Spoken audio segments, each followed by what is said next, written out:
नमस्कार. मी प्राध्यापक सविता कुलकर्णी. HBNI आयोजित रोगप्रतिकार शक्तिशास्त्राच्या व्याख्यान मालिकेमधली 14व्या व्याख्यानामध्ये मी तुमचं स्वागत करते. मागच्या व्याख्यानामध्ये आपण बघितलं की जे ॲक्वायर्ड इम्युनिटी किंवा जी प्राप्त रोगप्रतिकार शक्ती असते त्याच्यातलं एका भागाचं आपण म्हणजे अँटीबॉडी मेडिएटेड म्हणजे किंवा अँटीबॉडीने मध्यस्थ केलेली रोगप्रतिकार प्रतिसाद आपण बघितला. या लेक्चरमध्ये किंवा या व्याख्यानामध्ये आपण बघणार आहोत सेल मीडिएटेड इम्युन रिस्पॉन्स किंवा पेशी मध्यस्थ प्रतिसाद.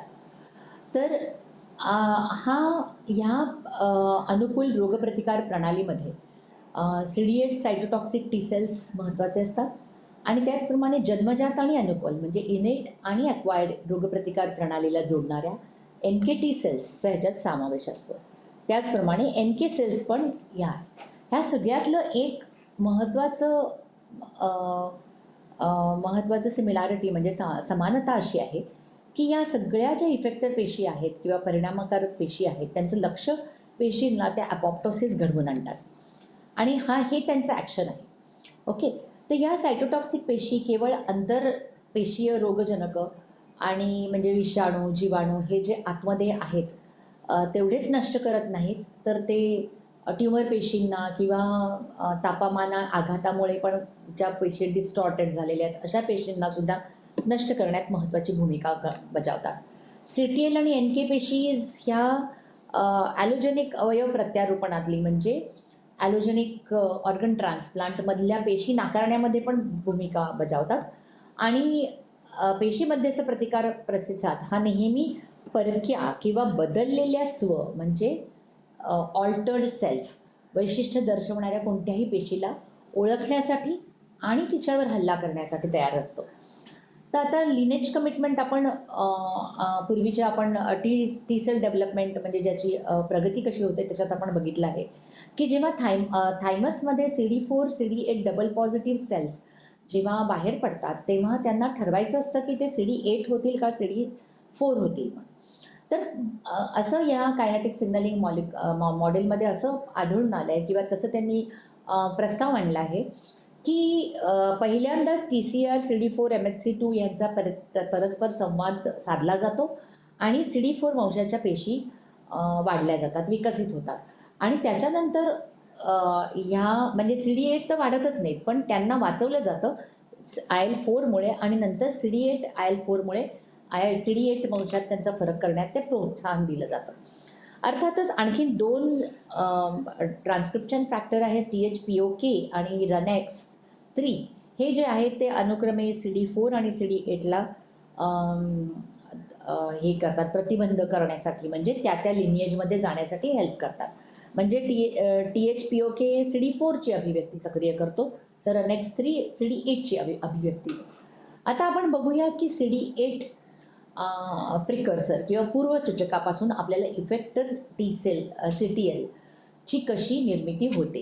तर आता नवजात TCL आहेत म्हणजे टी सायटोटॉक्सिक सेल जो आहे तो पेशींना मारण्यास असमर्थ असतो आणि म्हणूनच त्याला पूर्वसूचक किंवा प्रिकर्सर असे म्हणतात, CTL प्रिकर्सर असं म्हणतात. आणि ह्या प्रिकर्सरपासून ते म्हणजे पूर्वसूचकापासून इफेक्टर TCL होण्यासाठी आपल्याला 3 महत्त्वाच्या संकेताची आवश्यकता असते आणि त्याच्यामुळेच मग पुढे तो सक्रिय होतो आणि मग इफेक्टर CTL होतो आणि मेमरी CTL पण होऊ शकतो. तर ह्या डिफरन्शिएशन किंवा विभजीकरणाला प्रेरित करण्यासाठी पहिला संकेत जो आहे तो अँटीजन विशिष्ट आहे. म्हणजे काय, जे अँटीजन स्पेसिफिक अँटीजन जे आहे ते डेंड्रायटिक पेशीवरच्या MHC क्लास 1मध्ये बांधलेलं TCRला ओळखलं जातं आणि हा कॉम्प्लेक्स जेव्हा बांधला जातो तेव्हा पहिला सिग्नल मिळतो. दुसरा सिग्नल हा कोस्टिम्युलेटरी संकेत आहे आणि तो जेव्हा CTLच्या पृष्ठभागावर CD28 आणि डेंड्रायटिक पेशीवरच्या CD86 हे जेव्हा एकमेकांशी जोडले जातात तेव्हा दुसरा संकेत मिळतो. आणि तिसरा संकेत हा CTL पेशीच्या ज्या कमी आत्मीयतेच्या ज्या IL-2 रिसेप्टर आहे त्याच्यापासून उच्च आत्मीयतेच्या IL-2 रिसेप्टर येतात आणि त्याच्यामुळे ते IL-2शी जोडल्या जातात.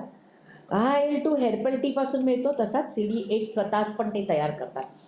आता या अपरिपक्व CD8 सेल्स किंवा निष्क्रिय CD8 सेल्स किंवा प्रिकर्सर सेल्स यांचं इफेक्टर CTLमध्ये सक्रियकरण होण्यासाठी आपल्याला 2 प्रकारचे एक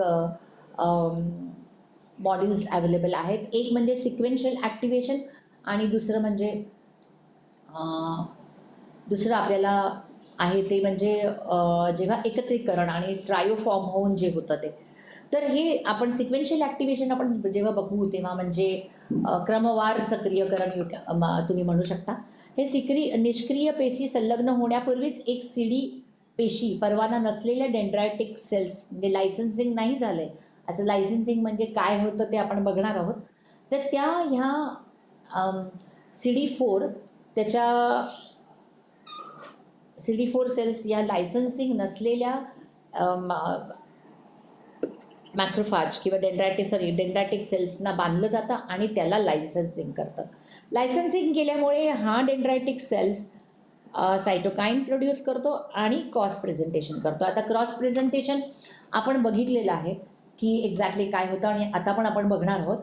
तर आणि ह्याच्यामुळे ह्या विशिष्ट पेशी ह्या सक्रिय करून डिफरन्शिएशन आणि प्रॉलिफरेशन करू शकतात. म्हणजे आधी काय होतं, आधी तो डेंड्रायटिक सेल्स त्याला लायसन्सिंग केलं जातं, परवाना मिळतो आणि मग हा CD8ला बांधून त्याला सक्रिय करतो. त्याला परवाना मिळालेला असल्यामुळे तो क्रॉस प्रेझेंटेशन करतो आणि IL-2 सिक्रेट करतो आणि मग त्याचं प्रॉलिफरेशन होऊन हे CTL आणि मेमरी CTL तयार होतं. आता लायसन्सिंग डेंड्रायटिक सेलचं म्हणजे काय होतं, तर लायसन्स मिळालेल्या प्रतिजन सादर करणाऱ्या पेशींवर जेव्हा तो MHC क्लास 1 पेप्टाईड कॉम्प्लेक्स आणि कोस्टोमिलिटरी लायगॅन्ड जेव्हा संलग्न होतो तेव्हा त्याला लायसन्स मिळलं जातं. म्हणजे काय, तर डेंड्रायटिक पेशींचं लायसन्सिंग म्हणजे CD48 हेल्पर टी सेल्स आणि हे TH1चं संलग्न झाल्याने होऊ शकतं किंवा टॉल लाईक रिसेप्टरमधनं पण डायरेक्टली लायसन्सिंग होऊ शकतं. म्हणजे ते टी सेल्सच्या बरोबर नाही आहे. ओके, टी सेलला त्याचा नाही आहे डायरेक्टली जे विषाणू जीवाणू किंवा रोगजनक आहे त्यांच्यामुळे पण लायसन्सिंग होऊ शकतं. आता हे लायसन्सिंग झाल्यानंतर जेव्हा हे विषाणू कणांना त्यांनी पेप्टाईड्स क्लास 1 मधलं प्रेझेंट करू शकतो. म्हणजे काय, तर ते पेप्टाईड्स त्यांनी घेतलेले आहेत एंडोसायटोसिसमध्ये. म्हणजे ॲक्च्युली ते गेले पाहिजेत क्लास 2 मध्ये, पण असं न होता ते क्लास 1 मध्ये प्रेझेंट जेव्हा करतात तेव्हा त्याला क्रॉस प्रेझेंटेशन असं म्हणतात. हे आपण बघितलेलं आहे. तर हे जे रिसेप्टरद्वारे मध्ये ओळखलं जातात आणि सिग्नल 1 आपल्याला मिळतो. याच्या व्यतिरिक्त लायसन्सिंगमुळे काय होतं, डेंड्रायटिक पेशींमध्ये CD80-84 हे जे आहे जो दुसरा सिग्नल आहे तो पण CTLवर तो येतो आणि IL-12 जो आहे स्रावित सायटोकाईन तो टी सेल सक्रियेमध्ये योगदान देतो. IL-12 हा अतिशय महत्त्वाचा टी सेल्ससाठी असलेला एक सायटोकाईन आहे आणि ह्या दोन्हीच्या अभिव्यक्ती लायसन्सिंगमुळे प्रेरित केल्या जातात. आता जी सायमल्टेनियस म्हणजे एकाच वेळी 3 सेल्सचा ट्रायोफॉर्मिंग जेव्हा सक्रियकरण होतं CD8 पेशींचं त्याला सिक्वेन्शियल ॲक्टिवेशन असं म्हणतात किंवा एकाच वेळी सक्रियकरण होणं असं म्हणतात. तर तेव्हा विशिष्ट DC जेव्हा प्रथम अँटीजन विशिष्ट TC सेल्सबरोबर ऑलरेडी परवानाकृत होतात आणि म्हणजे हे CD4 बरोबर हे परवानाकृत होत असतानाच ते नंतर परवान्यामुळे किमोकाईन्स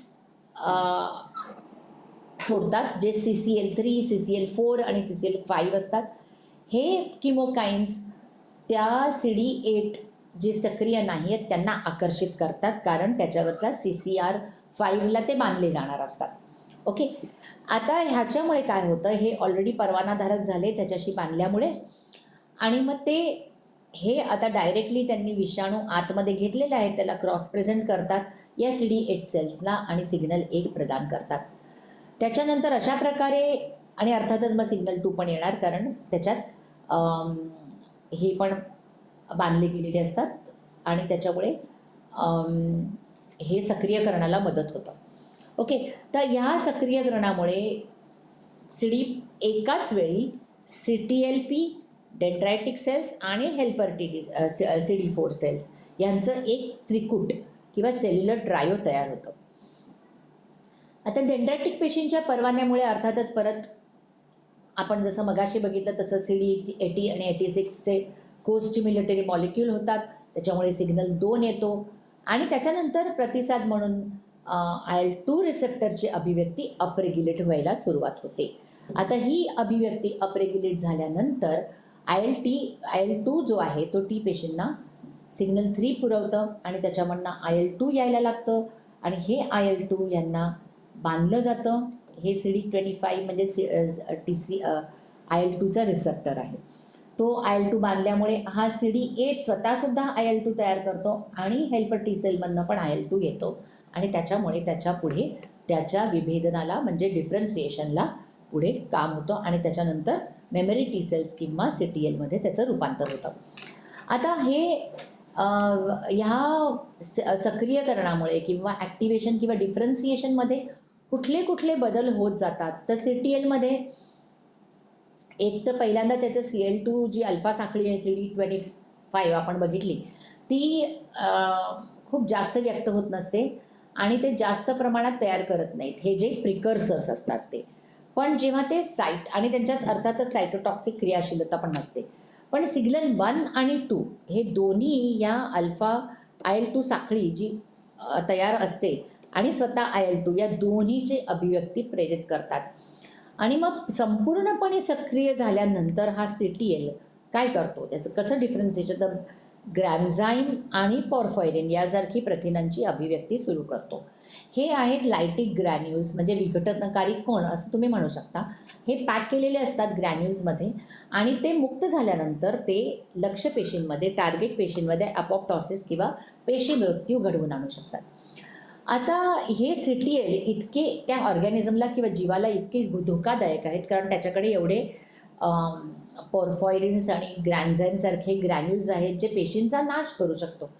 पण मग हे CTL स्वतःचं कसं त्याच्यापासून संरक्षण करतात, तर ते संरक्षण तर नंतर बघू, पण ते कंट्रोल कसं केलं जातं म्हणजे काय की ज्या पेशी नॉर्मल आहेत त्यांचा विनाश टाळण्यास कशी मदत केली जाते, तर त्याच्यासाठी 2 नियंत्रणं, कारण असाच जर का तो ॲक्टिवेट झाला तर कुठल्या तरी पेशींचा तो नाश करू शकतो. म्हणून त्याला 2 नियंत्रणं आहेत ज्याच्याद्वारे त्याचा कंट्रोल केला जातो.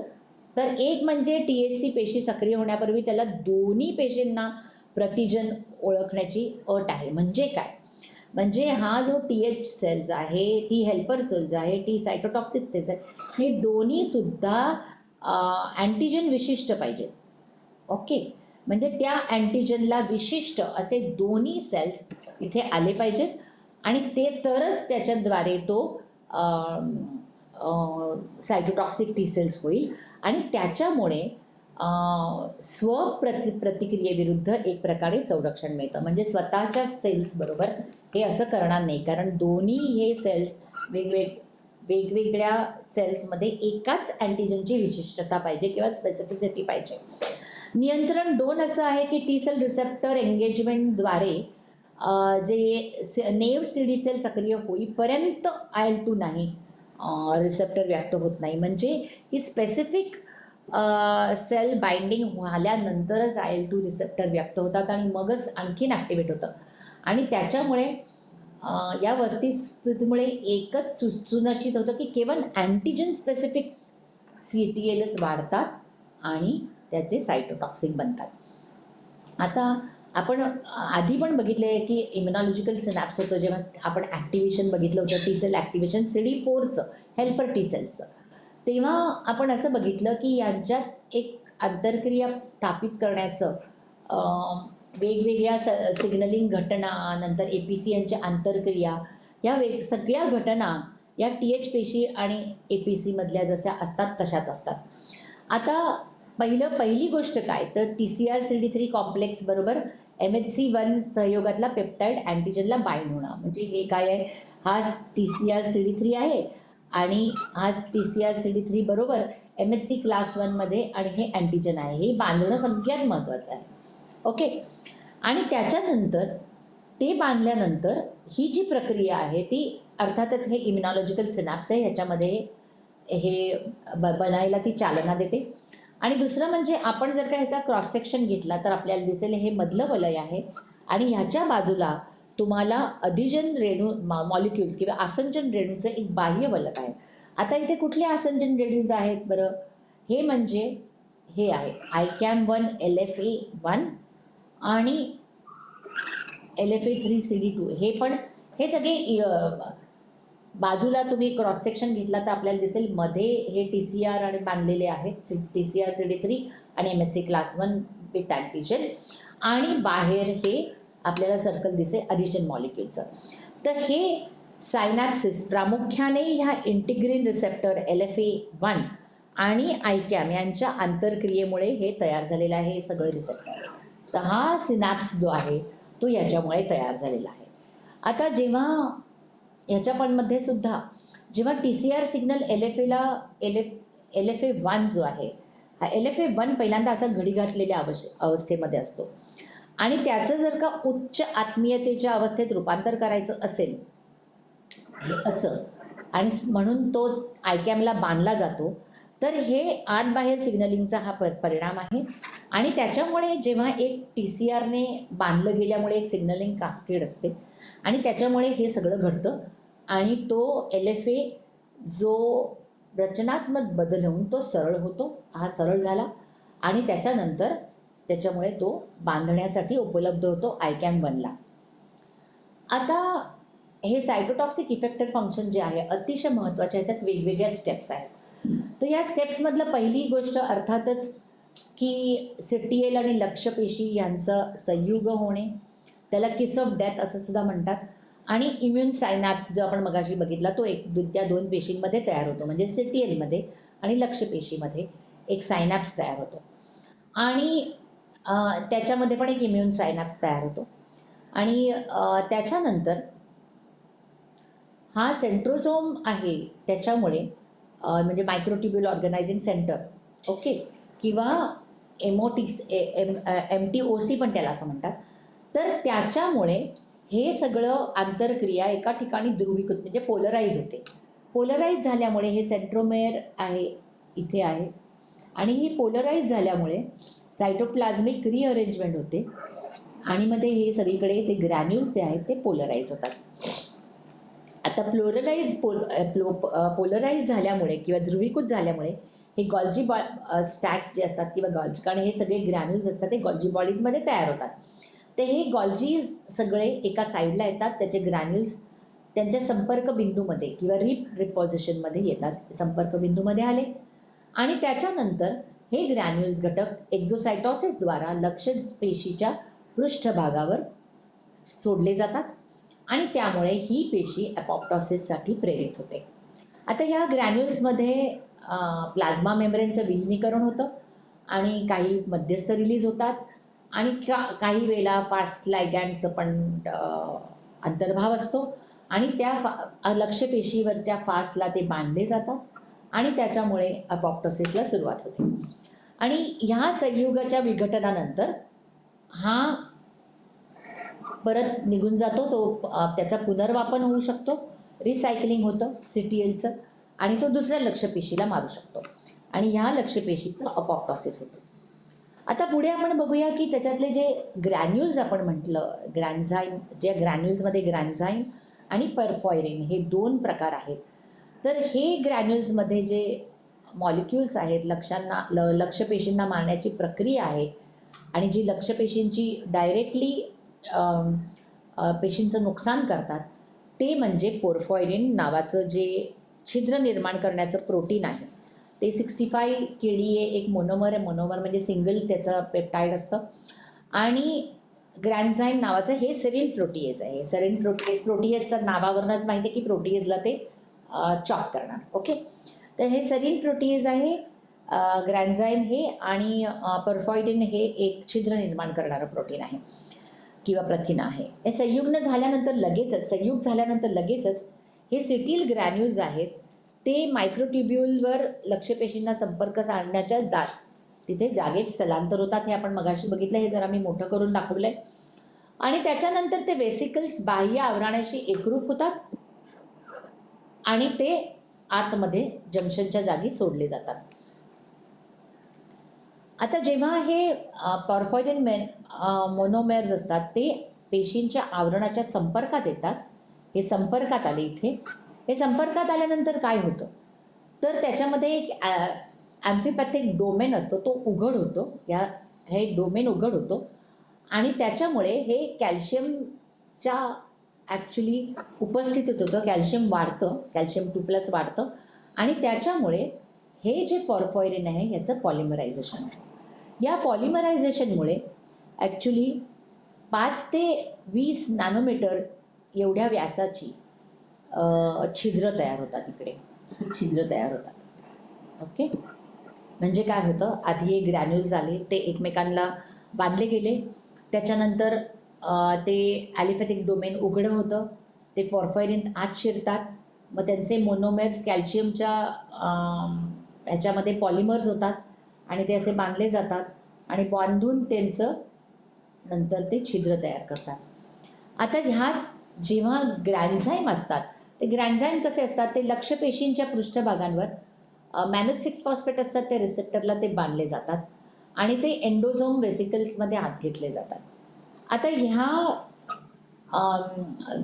पॉर्फायरिनने केलेली छिद्र जी आहेत, त्या छिद्रामधनं हे ग्रॅन्झाईम बी जे आहेत ते एंडोझोमल वेसिकलमधनं लक्ष्यपेशीच्या सायटोप्लाझममध्ये जातात.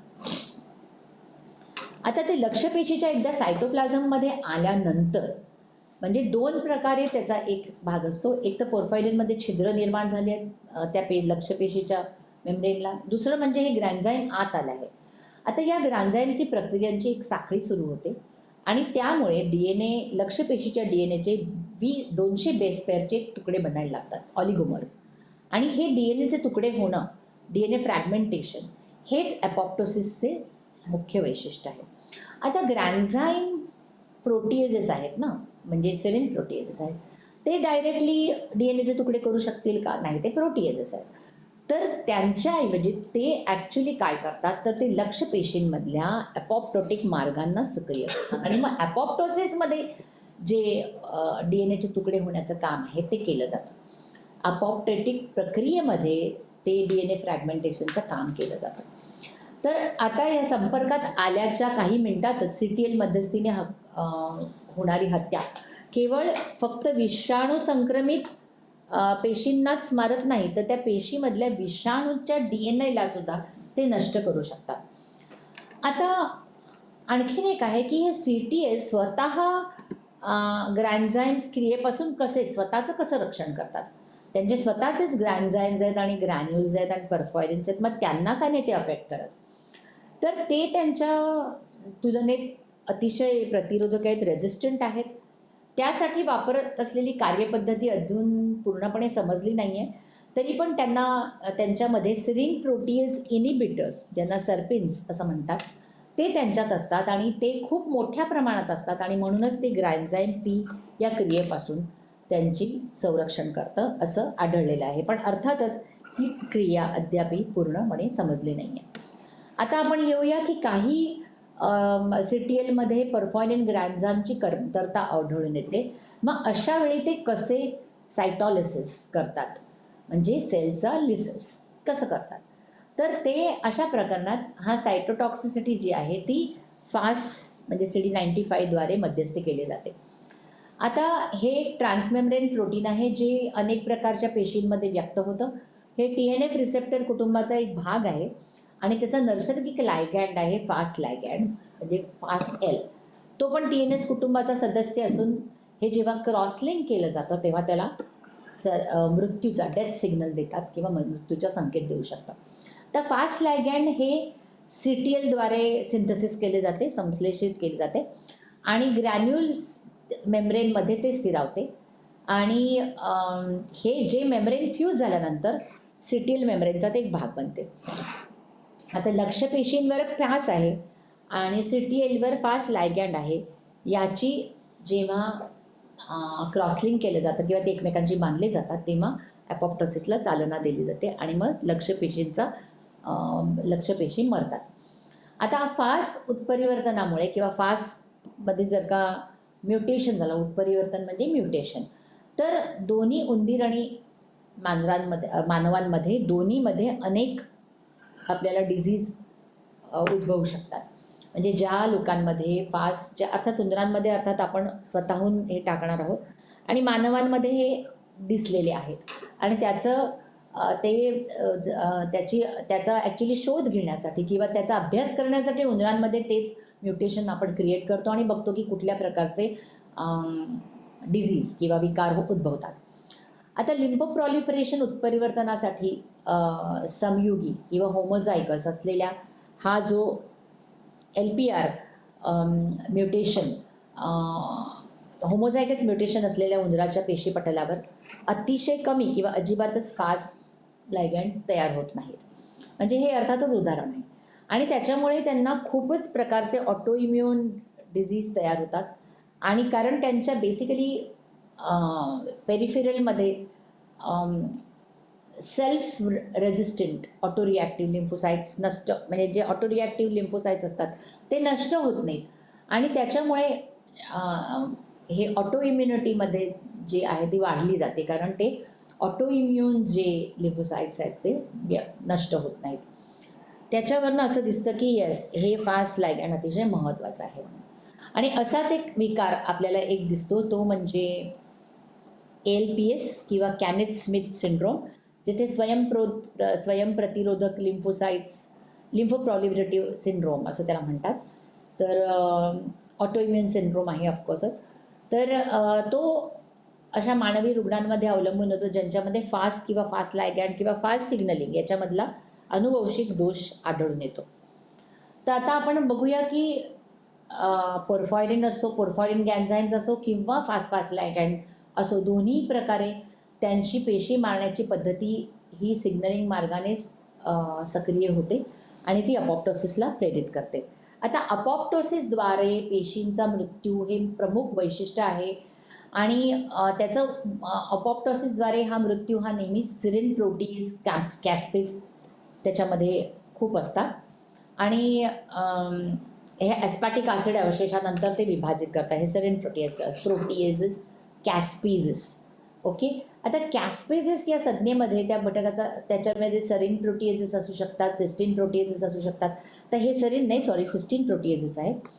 ॲस्पटेट असू शकतं, प्रोटीएज यांचा समावेश आहे. सामान्यतः कॅस्पेजेस पेशींमधील निष्क्रिय प्रोएन्झाईम प्रोकॅस्पेजमध्ये स्वरूपात असतात कारण ते ॲक्टिव्ह स्वरूपात असले तर ते नाश करू शकतील. म्हणून त्यांना सक्रिय करण्यासाठी त्यांच्या प्रोटिओलायटिक विभाजनाची आवश्यकता असते. म्हणजे काय? म्हणजे प्रो कॅस्पेज जे आहे ते इनॅक्टिव्ह असतं, सक्रिय नसतं, पण त्याचं जेव्हा प्रोटिओलायसिस होतं तेव्हा ते कॅस्पेज ॲक्टिव्ह कॅस्पेजमध्ये ते त्याचं रूपांतर होतं आणि एका प्रो कॅस्पेजच्या विभाजनामुळे एक सक्रिय कॅस्पेज तयार होतं आणि तो इतर कॅस्पेजचं विभाजन करून एक प्रोटिओलायटिक क्रियाशीलता सक्रिय करतं. म्हणजे रिॲक्शन जी आहे प्रोटिओलायसिसची ती रिॲक्शन सक्रिय होतं आणि याचा परिणाम म्हणून एक साखळी निर्माण होते आणि हेच पेशींचं पद्धतशीरपणे विघटन करतं. ह्यालाच अपोप्टोसिसचं मुख्य वैशिष्ट्य असं म्हणतात.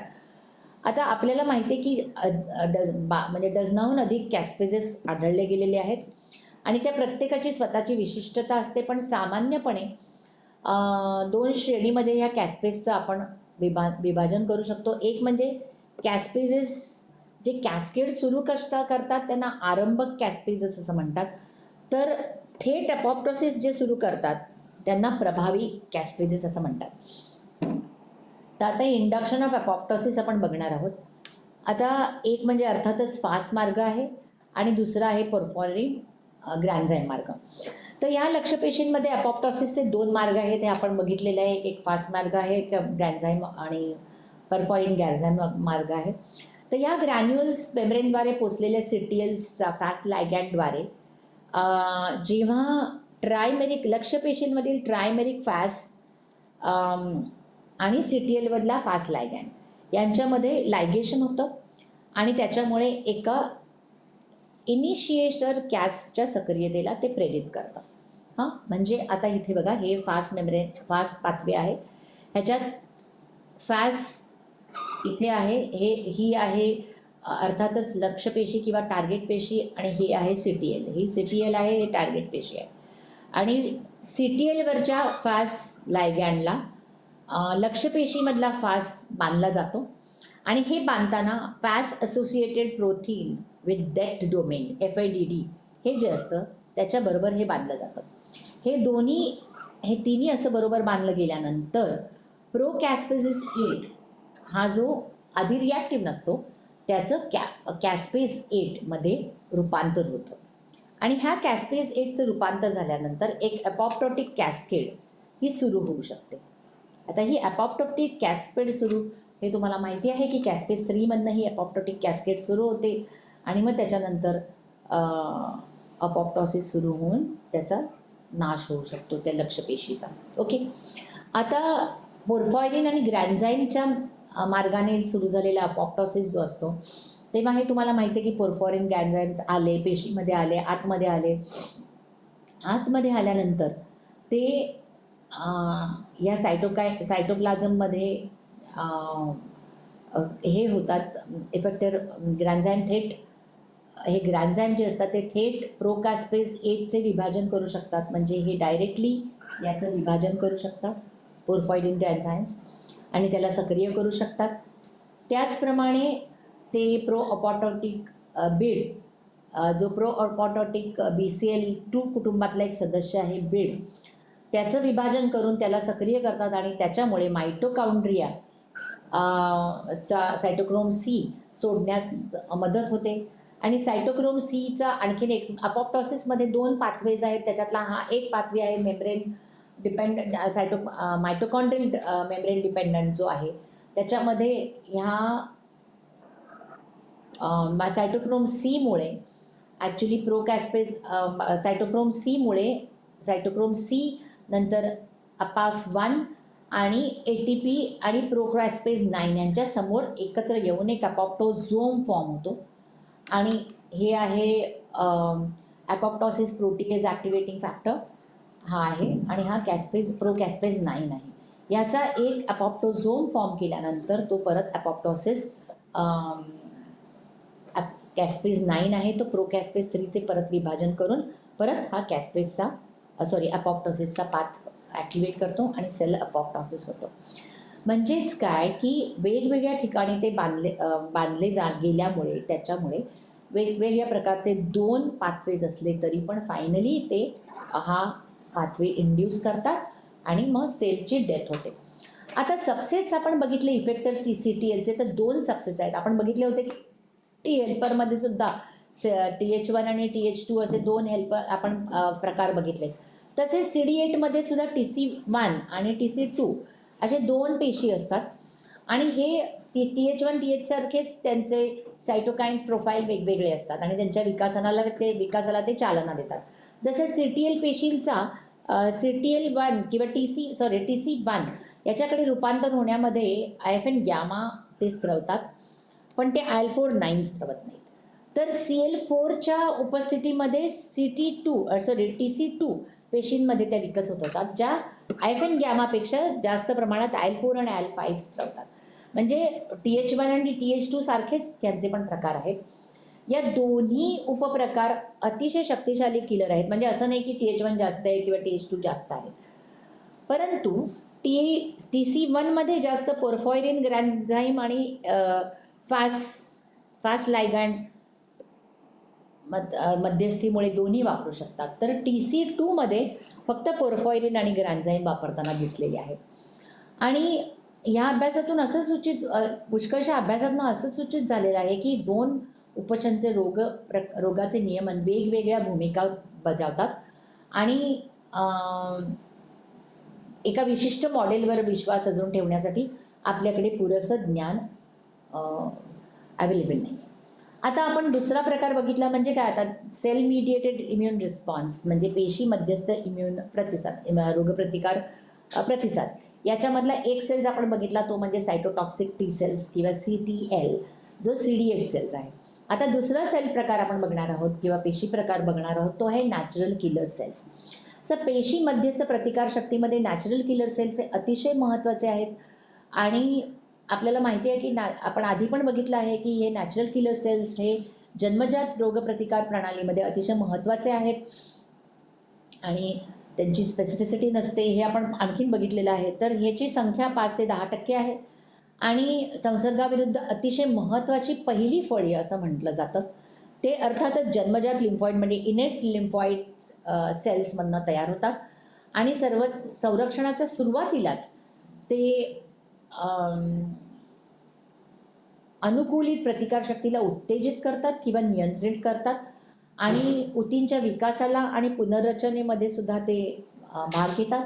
CTL पेशींप्रमाणे त्यांची यंत्रणा मात्र समान असते, परंतु ते जे रिसेप्टर्स वापरतात ते वेगळे वापरतात त्यांचं लक्ष्यपेशीच्या ॲपॉप्टोसिस सुरू करण्यामागले.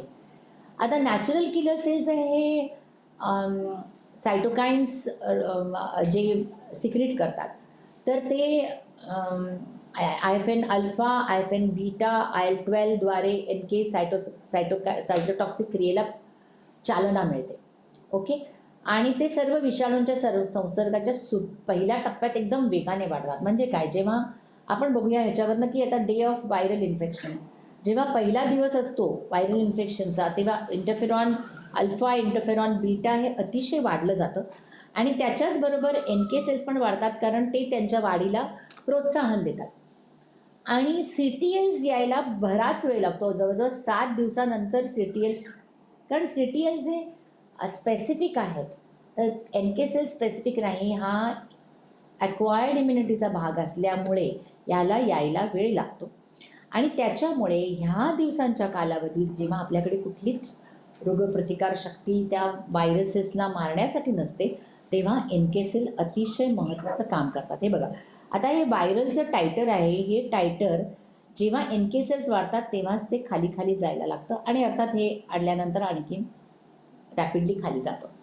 तर आता NK सेल्समध्ये संसर्ग झालेल्या मारण्याची क्षमता असते आणि त्याच्यामुळे जे 7 दिवसाच्या कालावधीमध्ये हे CTLs येईपर्यंत ते रोगजनकांवर कंट्रोल करतात किंवा नियंत्रण करतात.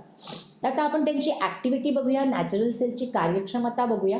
NK सेल रोगप्रतिकारदृष्ट्या महत्त्वाच्या सायटोकाइन्स मोठ्या प्रमाणात ते करतात आणि त्याच्यामुळे ते दोन्ही प्रकारच्या प्रतिकारशक्तीवर अप्रत्यक्षपणे प्रभाव टाकू शकतात. त्यांच्याद्वारे होणारा IFN गॅमा हे स्वतः सिक्रेट करतात. हे गॅमा हे मॅक्रोफॅज म्हणजे फॅगोसायटॉसिस किंवा भक्षण, नंतर त्यांच्या सूक्ष्मजीवनाशक किंवा म्हणजे प्रोसेसिंग आणि प्रेझेंटेशन ह्याच्या इंटरॅक्शन्सला ते वाढवतं IFN गॅमा. तसेच NK पेशींपासून मिळालेले IFN गॅमा हे T हेल्पर्सना त्यांच्या डिफरन्सिएशनवर पण प्रभाव टाकतं. तसंच मॅक्रोफॅज आणि डेंड्रायटिक सेल्सद्वारे IL-4 उत्पादनास प्रवृत्त करतं. TH1च्या विकासाला ते देतं, तसंच ते TH2च्या प्रतिसाराला प्रतिबंध करतं. म्हणजेच काय, ते मॅक्झिमम हे NK सेल्सद्वारे आपल्याला हे इंटरफेरॉन गॅमा मिळतं. NK पेशीज TNF अल्फा, GM-CSF आणि किमोकाइन्स देखील असतात, जे मॅक्रोफॅगला ॲक्टिवेट करतात आणि त्याच्यामुळे इनेट इम्युनिटीला योगदान मिळतं. आणि हे त्यांचं कार्य जेव्हा अनियमित होतं तेव्हा ऑटो इम्युनिटीसुद्धा होऊ शकते. म्हणजे NK सेल्स जर का बरोबर नसतील तर आपण ऑटो इम्युनिटी होऊ शकते. आणि आत्तापर्यंत आणि असं महत्त्वाचं त्यांचं योगदान असं पण आहे की जेव्हा पॅटर्नल MHCची उपस्थिती ओळखण्याच्या आणि रक्तवाहिन्यांमध्ये पुनर्रचना करण्याच्या क्षमतेमुळे त्यांचा प्लासेंटाच्या विकासासाठी अतिशय महत्त्वाच्या आहेत असं मानलं गेलं. आता आपण फिनोटाइप्स बघूया NK सेल्सचे. B सेल्स आणि T सेल्स या इतर ILCs म्हणजे इनेट लिम्फॉइड सेल्सप्रमाणेच NK पेशी सेल्ससुद्धा बोन मॅरो किंवा अस्थिमज्जेतील कॉमन लिम्फॉइड प्रोजेनायटरपासून तयार होतात आणि हे NK सेल्स विरुद्ध रोगप्रतिकारक शास्त्रीयदृष्ट्या महत्त्वाच्या रेणूंची अभिव्यक्ती आणि फरकांच्या आधारावर तुम्ही त्यांचं वेगवेगळ्या प्रकारात किंवा उपसमूहात त्यांचं विभाजन होऊ शकतं. आता मानवी पेशींमध्ये IL-2 रिसेप्टर्स आणि FC गॅमा R3 रिसेप्टर्स व्यक्त केले जातात. तर आणखीन म्हणजे एक आसंजन रेणू किंवा ॲडिजन रेणू, आसंजन म्हणजे ॲडिजन मॉलिक्युल्स CD56 याच्या अभिव्यक्तीमुळे त्या इतर लिम्फोसाईट्सपासून आपण वेगळ्या ओळखू शकतो. म्हणजे अर्थातच हे आजकाल आपण फ्लो सायटोमेट्रीने करू शकतो की हे आपल्याला मिळालेले सेल्स हे कुठले आहेत हे आपल्याला बघायचं असेल तर आपण ह्या त्यांच्या वेगवेगळ्या रेणूंमुळे, त्यांच्या बाहेरच्या पृष्ठभागावरील रेणूंमुळे आपण त्यांना ओळखू शकतो. अर्थातच त्यांची अभिव्यक्ती NK सेल्सच्या परिपक्वतेमुळे आणि क्रियाशीलतेच्या स्थितीप्रमाणे बदलते. म्हणजे जेव्हा नेव असतं तेव्हा त्यांची उच्च अभिव्यक्ती हे CD56ची उच्च अभिव्यक्ती करणाऱ्या पेशी सायटोकाइन्स तयार करतात. तर त्याची छोटीशी कमी अभिव्यक्ती असेल तर त्या ज्या अधिक टॉक्सिक असतात. म्हणजे आधी त्या जेव्हा अभिव्यक्ती खूप असते तेव्हा त्या सायटोकाइन्स जास्त तयार करतात. तर अभिव्यक्ती त्याची CD56ची जेव्हा कमी होते तेव्हा त्या जास्त सायटोटॉक्सिक होतात. NK पेशींचे सर्वात वैशिष्ट्यपूर्ण बाह्य लक्षण म्हणजे अपार्ट फ्रॉम हे सगळे IL-2 receptor, FC gamma, R3 receptor, CD56 receptor यांच्या व्यतिरिक्त अतिशय महत्त्वाचा रिसेप्टर म्हणजे NK रिसेप्टर.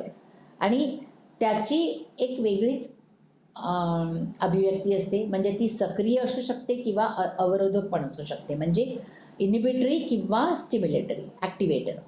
या रिसेप्टरची संख्या आणि प्रकार याच्यावर प्रत्येक व्यक्तीमध्ये ते वेगवेगळे असू शकते आणि त्याच्या द्वारे झालेल्या संकेतावर किंवा त्याच्या संतुलनावरच असं ठरलं जातं की ही एक NK पेशी लक्ष्य पेशीला मारेल की नाही मारणार. तर आता बघूया की आपल्याला आता बघायचं की लक्ष्य पेशींना कसं ओळखतात.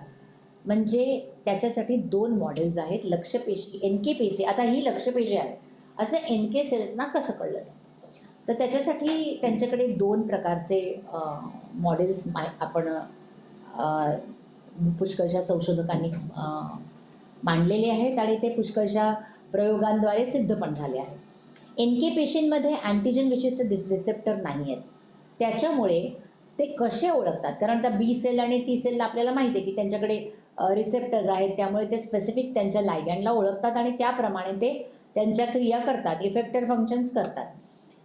पण NK सेल्सकडे अँटीजन विशिष्ट रिसेप्टर नाही आहेत. तर मग ते कसे ओळखतात. तर क्लास कॅरे ह्या सायंटिस्टने एक मिसिंग सेल्फ मॉडेल नावाचे एक गृहीतक मांडलं, हायपोथेसिस मांडलं आणि ज्याच्यानुसार NK पेशींना लक्ष्य पेशींवर जर का नॉर्मल सेल्फ MHC प्रथिनांची उपस्थिती जाणवली नाही तर त्या पेशींना ते मारतात. म्हणजे मिसिंग असेल ते मिसिंग सेल्फ MHC अर्थात इथे हे आहे मिसिंग सेल्फ मॉडेलमध्ये मिसिंग सेल्फ MHC असेल तर त्यांना ते लक्ष्य पेशी धरतात आणि मग त्यांना मारतात. आता हे मॉडेल विविध प्रयोगांद्वारे सिद्ध झाले आहे आणि त्यात असं दिसून आलं आहे की जेव्हा विषाणू संक्रमित किंवा ट्यूमर पेशी आहेत याच्यात MHC अभिव्यक्ती कमी होते आणि त्याच्यामुळे NK पेशी त्यांना लक्ष्य करतात. आता ह्या गृहीतकांचा निष्कर्ष असाही झाला आहे की जेव्हा स्वतःच्या MHCला ओळखण्याने मारण्याची क्षमता आहे ती रोखली जाते. म्हणजे ते MHC दिसतात त्यामुळे ते ओळखतात की ह्या पेशी आपल्याला मारायच्या नाही आहेत. त्यानंतर मग या रिसेप्टरचा असा शोध लागला की हे संभाव्य लक्ष्य पेशींना MHC रेणू ओळखल्यावर प्रतिबंधनात्मक संकेत निर्माण करतात आणि मग त्याच्यामुळे या निष्कर्षाला थेट पाठिंबा मिळाला. आता आपण परत बघूया की NK पेशी 2 वेगवेगळ्या प्रकारचे रिसेप्टर्स व्यक्त करतात. एक आहे ते सायटोटॉक्सिक क्रियेला प्रतिबंध करतात आणि MHC क्लास 1 ओळखणारे रिसेप्टर आणि दुसरे सायटोटॉक्सिक क्रियेला उत्तेजित करणारे जे संक्रमित, तणावग्रस्त किंवा ट्यूमर पेशींवर वाढलेले लायगँड्स ओळखणारे रिसेप्टर्स आहेत. म्हणजे 2 प्रकारचे रिसेप्टर्स आहेत. एक म्हणजे इनिबिटरी रिसेप्टर्स आणि हे आहेत ॲक्टिव्हेशन रिसेप्टर्स. तर एक रिसेप्टर आहे तो MHC क्लास 1ला ओळखतो, अर्थातच MHC क्लास 1 विथ अँटीजन आणि दुसरा आहे तो ॲक्टिवेटिंग लायगँडला ओळखतो जो ज्या पेशींमध्ये तो नॉर्मल पेशींमध्ये नसतो पण बहुधा तो या संक्रमित किंवा ट्युमर पेशींमध्ये असतो तो उत्तेजित रिसेप्टर्स असं लायगॅन्ड असं म्हणतात. आणि त्याच्यामुळे हे संकेत जे प्रतिबंधक संकेत आहेत, हे इनिबिटरी संकेत आहेत, ते युजली प्रभावी असतात आणि त्याच्यामुळे ह्या पेशींना ते टॉलरंट असतात. म्हणजे ह्या जर का नॉर्मल हेल्दी असेल ही सेल, तर हेल्दी सेलमुळे आपले सेल्फ MHC असणार आणि त्याच्यामुळे हे इनिबिटरी रिसेप्टर्स जे आहेत ते स्ट्रॉंग असल्यामुळे इथे टॉलरन्स असतो. म्हणजे ही पेशीचा NK सेल्सचं इनिबिशन होतं, म्हणजे आपल्याला इथे ॲपॉप्टॉसिस मिळणार नाही त्या पेशीचं. ओके. आता दुसरं असं आहे, हे मिसिंग लिंक मॉडेल आहे, ज्याच्यामध्ये आपले MHC मिसिंग आहे आणि हे ऑल्टर्ड सेल्स आहेत, म्हणजे ट्युमर सेल्स किंवा इन्फेक्टेड सेल्स आहेत, ज्याच्यामुळे MHC मॉलिक्यूल खाली गेलेले आहेत किंवा लॉस झालेले आहेत. आणि अशा पेशींचा हा जो सिग्नल आहे, ॲक्टिवेटिंग सिग्नल आहे, हा MHCला NK सेलला ॲक्टिवेट करतो आणि मग ही पेशी मरते. तर लक्ष्यपेशीं करणारे रिसेप्टरचे लायगॅन्डची अभिव्यक्ती, सक्रियता आणि पेशीनाश आणि सायटोकानच्या उत्पादनास चालना देते. तर हे आहेत ॲक्टिवेटिंग रिसेप्टर्स.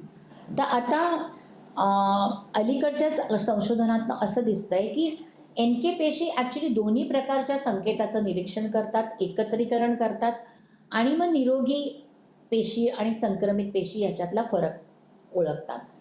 तर म्हणजे असं आहे की आता हे ह्याच्यावर नॉर्मल पण आहे MHC, म्हणजे काही ऑल्टर्ड सेल्स असतात त्याच्यावर, काही वेळेला नॉर्मल इन्फेक्टेड सेल्स असतात त्याच्यावर नॉर्मल MHC पण असू शकतं. आणि मग त्याच्यावर हे ॲक्टिवेटेड लायगॅन्ड्स पण असतात. पण अर्थातच हे दोनातलं संतुलन ओळखून NK सेल्स ठरवतो की हा मरणार आहे की नाही आणि त्याच्यामुळे NK सेलचं मग ॲक्टिवेशन होतं. आणि त्याच्यामुळे ह्याला संतुलित संकेत मॉडेल किंवा बॅलन्स सिग्नल मॉडेल असं, या मॉडेलला बॅलन्स सिग्नल मॉडेल असं म्हणतात. आता आपण जाऊया NK सेल रिसेप्टर्स फॅमिलीमध्ये. तर NK सेल रिसेप्टरच्या 2 फॅमिली आहेत. एक आहे निरोधनात्मक रिसेप्टर, जे MHC क्लास 1ला बांधलं जातं आणि ते असे संकेत देतं की त्याला मारण्यापासून रोखतं. असे जे रिसेप्टर्स आहेत ते निरोधनात्मक संकेत न मिळाल्यामुळे सेल सायटोसिसला चालना देतात किंवा संकेत प्रेरित करतात. म्हणजे 2 टाईपचे, एक म्हणजे ॲक्टिवेशन रिसेप्टर्स आणि एक म्हणजे निरोधक म्हणजे इनिबिटरी रिसेप्टर्स. आता हे जे आहेत तर वेगवेगळ्या प्रकारचे कसे असतात, तर एक आहेत ते लेक्टिनसारखे असू शकतात. लेक्टिनसारखं त्यांचा बाह्यकोशीय भाग असू शकतो किंवा इम्युनोग्लोबिलिनसारखा भाग असू शकतो. असे डोमेन त्यांचे असू शकतात. जर लेक्टिन सहसा कार्बोहायड्रेट्सला बांधलं जातं, परंतु ते NK सेल्ससारखे जे लेक्टिन रिसेप्टर आहेत ते प्रथिनांना पण ओळखतात. आता सामान्य बाह्यकोशीय रचना असलेल्या NK सेल रिसेप्टरला भिन्न आंतरकोशीय पण असू शकतात. म्हणजे काय की आता बाहेरचे सेमच आहेत रिसेप्टर्स, म्हणजे इम्युनोग्लोबिन रिसेप्टर सेम आहे, पण खालचं जे आंतरकोशीय डोमेन आहे त्याच्यामुळे वेगवेगळे सिग्नलिंग गुणधर्म आढळू शकतात. आता FC रिसेप्टर्सप्रमाणे हे जे NK रिसेप्टर्स आहे त्यांच्या संबंधित आतमध्ये त्यांच्याकडे आयटॅम्स किंवा आयटीम्स असतात. हे आपण बघितलेलं होतं की FC रिसेप्टरमध्ये आयटॅम्स असतात, ते ॲक्टिवेटिंग रिसेप्टर्स असतात. तर त्यांच्यामध्ये इनिबिटरी पण असू शकतात, ज्याला आयटीम्स असं म्हणतात. ओके. हे दोन्ही असल्यामुळे ते इनिबिटरी असू शकतात किंवा ॲक्टिवेशन रिसेप्टर असू शकतात. तर आता इथे काही त्याची उदाहरणं दिलेली आहेत. NKG2A हे जे आहेत हे mostly but not always activating receptors आहेत आणि ते वेगवेगळ्या फॅमिलीजला बांधतात आणि त्याप्रमाणे ते इनिबिटिंग रिसेप्टर म्हणून इकडे काम करतात इन ह्युमन्स, जेव्हा ते HLA-Eला बांधलं जातात. आता हे नॅचरल सायटोटॉक्सिक रिसेप्टर्स आहेत, ते ॲक्टिवेटिंग रिसेप्टर्स आहेत आणि ते लायगॅन्ड त्यांचे व्हायरल प्रोटीन्स आहेत आणि ते वेगवेगळ्या ट्युमर सेल्सला बांधू शकतात, इन्फ्लुएन्झा व्हायरसेस यांना बांधू शकतात. हे KIR जे आता आपण सर्वात जास्त रिसेप्टर्स बघणार आहोत, जे ॲक्टिवेटिंग आणि इनिबिटरी दोन्ही आहेत आणि ते सुद्धा HLA-B HLA-C यांना बांधू शकतात. तर आता आपण बघूया LY49AP हे जे आहे ते माऊसमध्ये असतात आणि ते पण बोथ ॲक्टिवेटिंग आणि इनिबिटरी असू शकतात. तर आता इनिबिटरी रिसेप्टर्स जे आहेत आणि त्यांचे लायगॅन्ड्स काय आहेत ते आपण बघूया. मानवांमध्ये जे इनिबिटरी किंवा अवरोधक रिसेप्टर आहेत हे इम्युनोग्लोब्युलिनसारखे असतात. तर आणि त्यांना किलर सेल इम्युनोग्लोब्युलिन रिसेप्टर किंवा KIR म्हणून ओळखलं जातं. हे उंदरांमध्ये नाही आहेत. उंदरांमध्ये ते आहेत लेक्टिनसारखे असतात, LY49. मानवामध्ये LY49 रिसेप्टर अस्तित्वात नसतात. तर या दोन्ही कुटुंबाचे सदस्य पॉलिमॉर्फिक असतात आणि ते सामान्यतः MHC class रेणूंना HLA-A, HLA-B, HLA-C यांच्यासाठी ते विशिष्ट असतात. तर आता आपण बघूया की हे रिसेप्टर जे असतात IG इम्युनोग्लोब्युलिन सारखे जे सिमिलर रिसेप्टर्स जे आहेत ते KIR आपण बघितलं, पण त्याच्या नियमाला अपवाद एक लेक्टिन सिमिलॅरिटी अवरोधक रिसेप्टर पण आहे जो CD94K NKG2 तो NKG2 फॅमिलीचा सदस्य आहेत. आणि हे KIR युजली आपण बघितलं की HLA-B आणि HLA-C ची बहुरूपता ओळखतात. तर ह्या जो आहे CD94K NKG2 हा HLA-Eला ओळखतो. ओके, तर HLA-E हे ॲक्च्युली HLA-A-B-C पासून प्रथिनांपासून तयार झालेल्या पेप्टाईडला बांधल्याशिवाय पेशींच्या ते नेले जात नाहीत आणि त्याच्यामुळे ते यांनी तयार झालेल्या प्रथिनांना बांधलात आणि मगच पेशींच्या पृष्ठभागावर ते वाहून घेतले जातात. तर आता NK रिसेप्टर्स आहेत ते ॲलेलिक एक्सक्लुजनमधनं जात नाहीत, तरी पण त्यांच्यात वेगवेगळी भिन्नता आढळते. ओके, आणि ते प्रत्येक वेगवेगळ्या MHCसाठी असू शकतात आणि त्याच्यामुळे आपल्याला ती व्हेरिएबिलिटी त्याच्यात मिळते.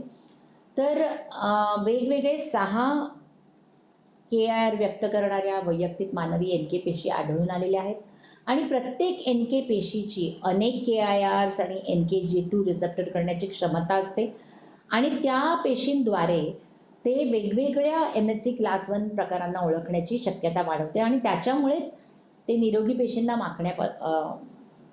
पेशींना मारण्यापासून ते रोखले जातात, कारण हे रिसेप्टर्स आहेत म्हणून.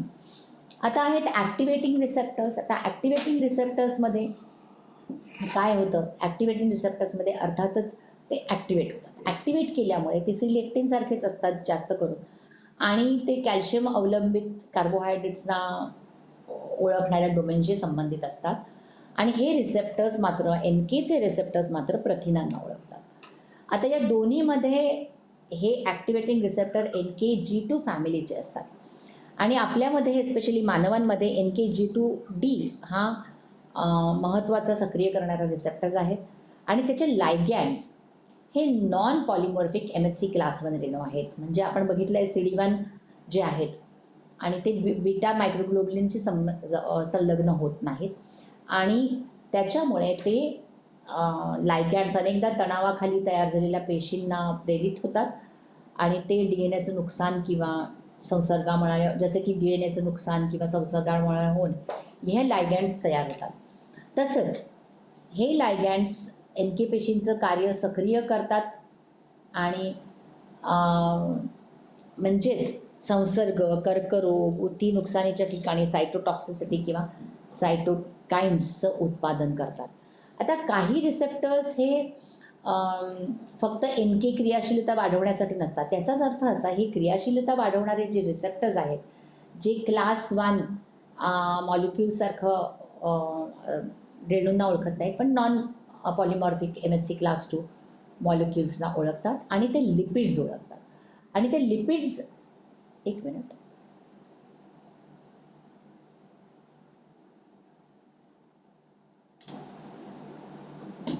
ओके, आणि तर ते प्रथिनच ओळखतात. पण काही रिसेप्टर हे NK पेशींपुरत्या मर्यादित राहत नाही, तर त्यांच्यावर FCR receptors, FC gamma R3 receptors आपण हे आधी पण बघितलेलं आहे की ज्याच्यामध्ये ते IgGला बांधू शकतं आणि याच्यामुळे हे जे आहेत FC गॅमा R3 रिसेप्टर हे ADCCला प्रेरित करतं आणि म्हणजे antibody dependent cell mediated cytotoxicity ADCC हे अतिशय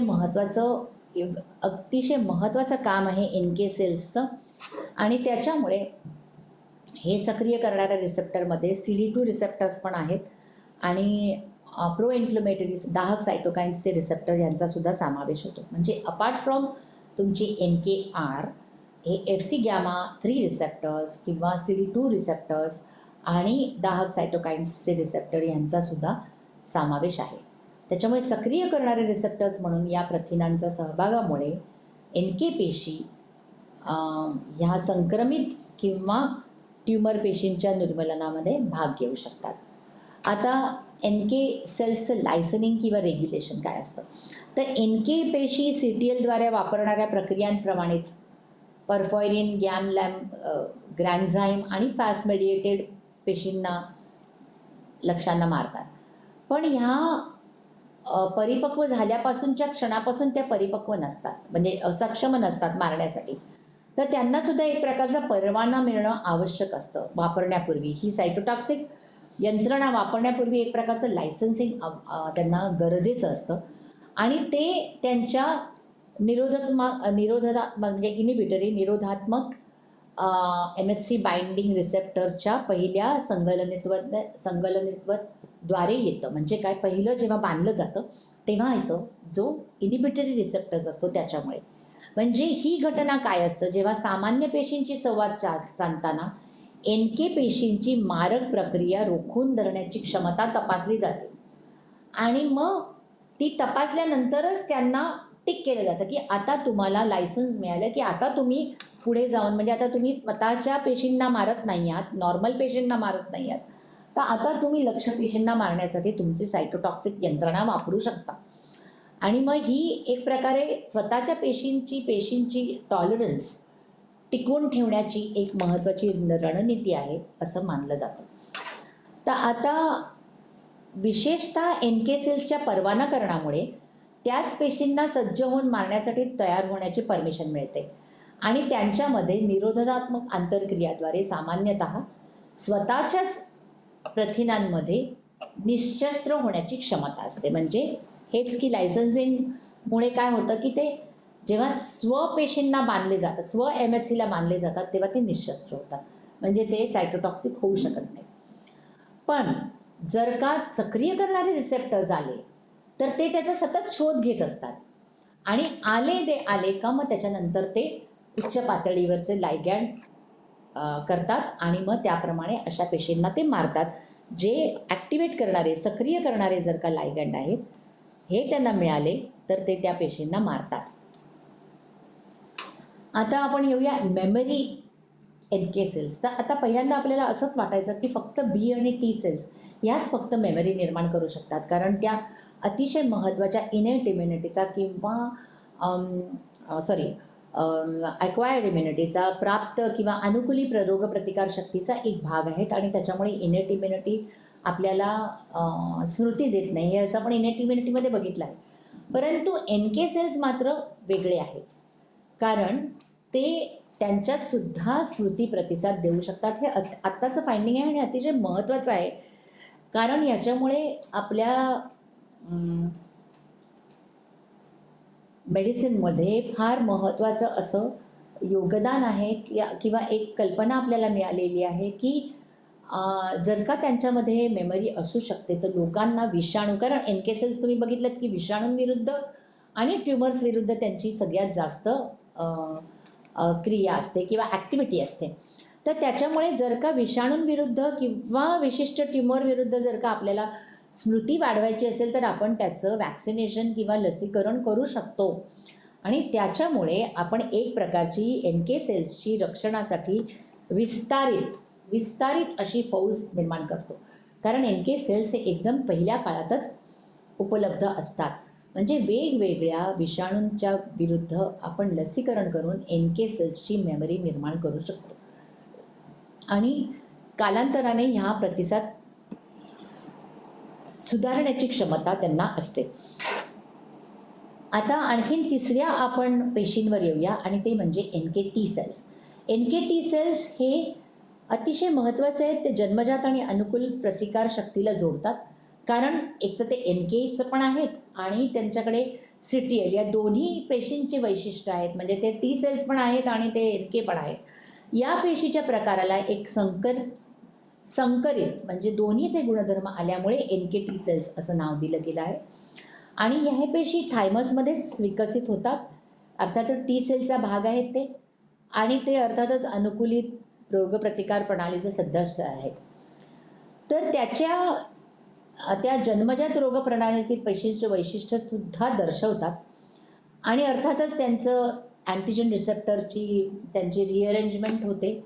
ओके, तर जेनेटिक रिअरेंजमेंट होते. त्यांच्या पृष्ठभागावर अल्फा बीटा TCR कॉम्प्लेक्स व्यक्त होतो. परंतु ह्यांचा जो टी रिसेप्टर आहे तो अपरिवर्तनीय म्हणजे इनव्हरायंट चेन असते. ओके, त्याच्यामध्ये TCR अल्फा आणि बीटा शृंखला ही जर्म लाईन DNA मधील विशिष्ट जनुकीय खंडाद्वारेच एन्कोड केलेले असतात. म्हणजे V40G आणि म्हणजे it is a invariant receptor, T cell receptor.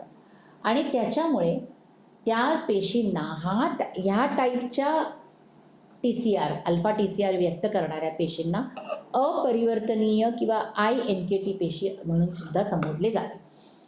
आता ह्या NKT सेल्स मात्र त्यांच्यातला TCR आहे.